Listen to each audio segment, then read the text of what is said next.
Hashem. Bakini armut mentang Kiyate jutang maskem Jingker kuble ato ay Kajing dungwan ay kan ka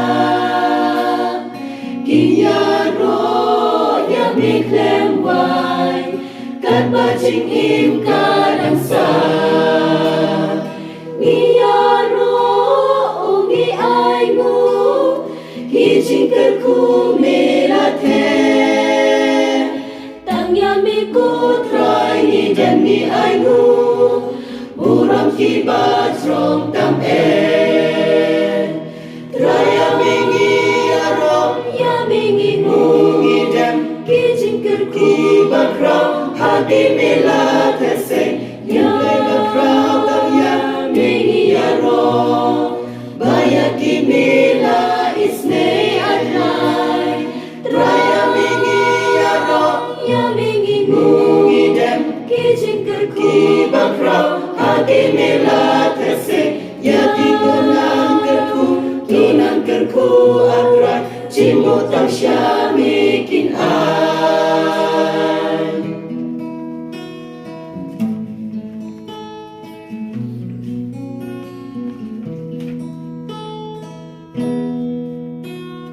Kat bakis ni kinangle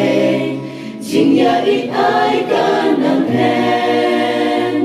Hajin jar syamikipe Jisuk jome ay kinshen Balenti badap jing Kebat semami yaki Jing ijong me ay kante Jing isne jong me kan ri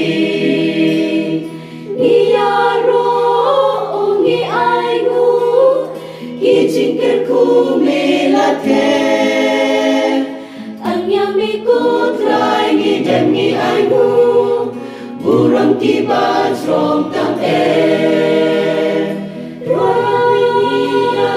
yamingi mungi dem Kijingker kubakraw hati melate se Yakraw tam yamingi arong Bayak di mela isne akay